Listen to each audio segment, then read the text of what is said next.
টুকটুকিৰ press ক্লাবৰ সাংবাদিকক সম্বৰ্ধনা নগাঁও জিলাৰ টুকটুকিৰ প্ৰেছ ক্লাবৰ সাংবাদিকক আজি সম্বৰ্ধনা জনোৱা হয়। ধিং সমজিলাৰ দাবী উন্নয়ন সমিতিৰ উদ্যোগত আজি কটগুৰি ছিনিয়ৰ ছেকেণ্ডেৰী স্কুলত এখন সম্বৰ্ধনা সভা অনুষ্ঠিত হৈ যায়। আজি অনুষ্ঠিত হোৱা এই সভাতে টুকটুকিৰ প্ৰেছ ক্লাবৰ প্ৰায় 10জন সাংবাদিকক ফুলাম গামোচা আৰু অভিনন্দন পত্ৰৰে সম্বৰ্ধনা জনোৱা হয়।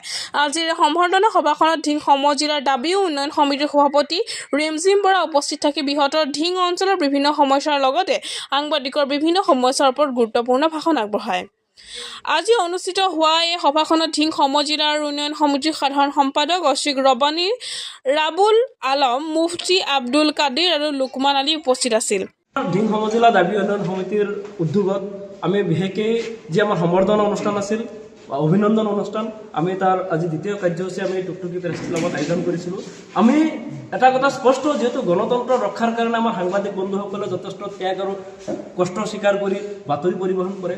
আজি সেই সংবাদ জগতৰ ব্যক্তিসকলক আমি সম্বৰ্ধনা জনোৱাৰ অৰ্থে, অভিনন্দন জনোৱাৰ অৰ্থে আজি আমি টুকটুকি প্ৰেছ ক্লাবৰ সন্মানীয় সাংবাদিক বন্ধুসকলক আমি এক অভিনন্দন অনুষ্ঠানৰ আয়োজনৰ জৰিয়তে আমি উৎসাহিত কৰাৰ কাৰণে আজি আমি ইয়াত একত্ৰিত হৈছিলোঁ। আমাৰ কথা স্পষ্ট, যিহেতু বৰ্তমান দেখা গৈছে যেন সংবাদ কৰ্মীসকলৰ যি নিৰপেক্ষ বাতৰি পৰিবহণ কৰে, কিন্তু বিভিন্ন সময়ত তেওঁলোকক বিভিন্ন সময়ত বিভিন্ন ধৰণৰ ধমকি দিয়া পৰিলক্ষিত হয়। কেতিয়াবা চৰকাৰৰ বৰমূৰীয়াসকলে ধমকি দিয়ে বা কোনোবা নেতা পানী নেতাসকলে এওঁলোকক বিভিন্ন সময়ত কিন্তু অত্যাচাৰ কৰা পৰিলক্ষিত হয়। গতিকে আমি বিচাৰিছোঁ যে যিহেতু গণতন্ত্ৰ ৰক্ষাৰ্থে এই ব্যক্তিসকলে নিজৰ জীৱন উচৰ্গা কৰি দিছে, আমি অসমৰ মুখ্যমন্ত্ৰীক আহ্বান জনাইছোঁ যেন সাংবাদিক বন্ধুসকলৰ জীৱন সম্পত্তিৰ নিৰাপত্তা সুনিশ্চিত কৰিব লাগিব।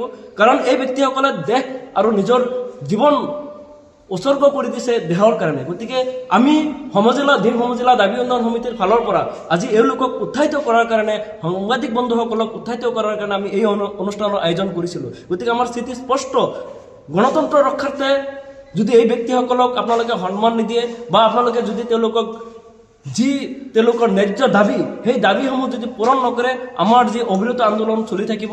কাৰণ গণতন্ত্ৰ ৰক্ষাত এইসকলেই যথেষ্ট গুৰুত্বপূৰ্ণ ভূমিকা গ্ৰহণ কৰি আছে।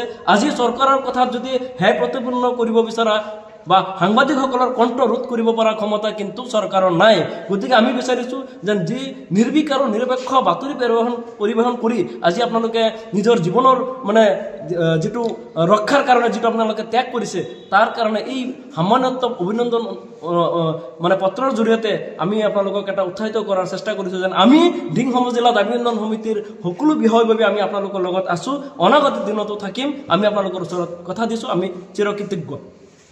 আমাৰ ধিং সমজিলা দাবী আৰু উন্নয়ন সমিতিৰ দ্বাৰা যি কাৰ্যসূচী হাতত লৈছোঁ, আমি ধিং সমষ্টিৰ অন্তৰ্গত প্ৰায় 1100 লোকক সম্বৰ্ধনা জনোৱাৰ যি কাৰ্যসূচী আমি হাতত লৈছিলোঁ, আজি সেই কাৰ্যসূচীৰ ভিতৰত আজি আমাৰ টুকটুকি প্ৰেছ ক্লাবৰ সদস্যসকলৰ মাজত আমি সম্বৰ্ধনা আয়োজন কৰিছিলোঁ।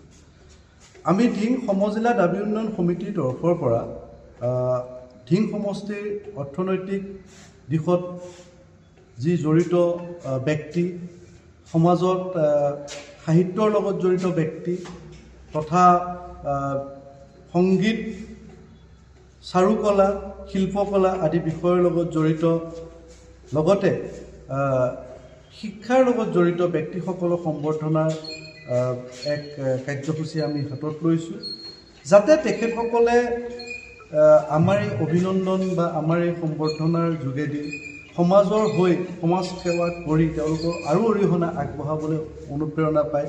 তাৰ আমি এটা প্ৰচেষ্টা হাতত, খুব ক্ষুদ্ৰ প্ৰয়াস এটা আমি কৰিছোঁ। তাত আপোনালোকৰ সহায় সহযোগিতা, আশীৰ্বাদ আমি আশা কৰিলোঁ।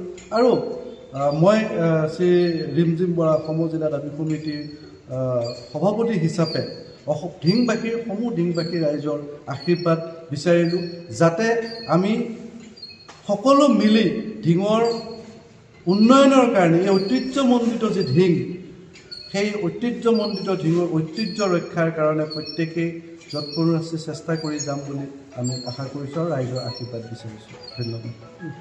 আমি ইতিমধ্যে অসম চৰকাৰৰ মাননীয় মুখ্যমন্ত্ৰী ডাঙৰীয়া নগাঁও জিলা উপায়ুক্তৰ যোগেদি দাবী উত্থাপন কৰিছোঁ। আমি যিহেতু আমাৰ দাবীত কিছু কেন্দ্ৰীয় চৰকাৰৰ দাবী আছে, যেনে ধৰক মৈৰাবাৰীৰ পৰা আমাৰ যি লাষ্ট ষ্টেচন আছে, ট্ৰেইন ষ্টেচন তাৰ পৰা ভাৰতৰ অন্যান্য অংশলৈ ট্ৰেইনৰ যোগাযোগৰ এতিয়ালৈকে ব্যৱস্থা হোৱা নাই। তাৰ ব্যৱস্থাৰ কাৰণে আমি দাবী উত্থাপন কৰিছোঁ। আমাৰ যিটো আমাৰ ASTC সেৱাৰ কাৰণেও আমাৰ দাবী একচুৱেলি পত্ৰখন আপোনালোকক দিয়া নাই, আমি দিব লাগে। ASTC সেৱা অকল ভিঙৰ পৰা আছে বা মৰিয়াবাৰীৰ পৰা আছে, কিন্তু টুকটুকিৰ পৰা নাই বা ডুমডুমিয়াৰ পৰা নাই। গতিকে আমি তেনেকুৱা ধৰণৰ বা আমাৰ মাঠখোলাৰ নিচিনা জেগাৰ পৰা নাই। আমি সেই সংক্ৰান্ততো দাবী উত্থাপন কৰিছোঁ। আমি এটা জাহাজঘাট, যিহেতু জাহাজঘাটৰ সিদ্ধান্তটো অসম চৰকাৰে ল'ব নোৱাৰে, এইটো ভাৰত চৰকাৰৰ সিদ্ধান্ত। গতিকে আমি ইতিমধ্যে আমাৰ মাননীয় সাংসদ প্ৰদ্যুৎ বৰদলৈ ডাঙৰীয়া তেখেতকো আমি সেই বিষয়ে সেই দাবী চনত যি আছে আমি তেখেতকো আমি দিছোঁ আৰু মাননীয় মুখ্যমন্ত্ৰী ডাঙৰীয়াকো ইতিমধ্যে দিছোঁ আৰু আশা কৰোঁ চৰকাৰে অতি শীঘ্ৰে আমাৰ দাবী মানি ল'ব, আৰু নহ'লে প্ৰয়োজন সাপেক্ষে আমি তাৰ কাৰণে আমি জংগী আন্দোলনো কৰিব পাৰোঁ। বজ্ৰদুৱাৰ পৰা মেহদী জামানৰ ৰিপৰ্ট, NE এক্সপ্ৰেছ।